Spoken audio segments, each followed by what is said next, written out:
আজ 9 তারিখ। আজকের সকালটা একটু ব্যস্ততার মধ্যেই কাটিয়ে ফেললাম, কারণ আজকে আমাদের পুরনো দোকানে 2 জায়গা থেকে দুপুরে খাবার অর্ডার ছিল। আমরা সাধারণত একদিনে একটার বেশি অর্ডার ধরলে চেষ্টা করি প্রতিটা অর্ডারের মেনুগুলোকে এক রাখার। তাতে আমাদের সময় যেমন বাঁচে, তেমন আমরা প্রতিটা মেনুর প্রতি আরও যত্নশীল হতে পারি। তোমরা এতক্ষণে হয়তো আন্দাজ করেই নিয়েছো আজকের অনুষ্ঠান বাড়ির জন্য কী কী রান্না হচ্ছে।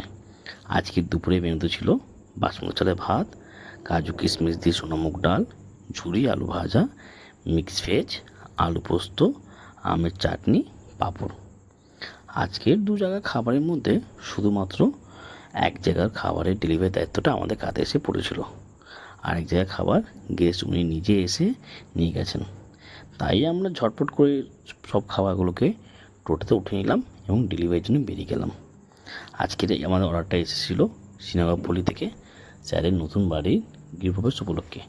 তোমরাও যদি তোমাদের বাড়ির ছোট বড় যে কোনো অনুষ্ঠানের জন্য এরকম সুস্বাদু খাবার অর্ডার দিতে চাও, তাহলে আমাদের সঙ্গে কন্ট্যাক্ট করো।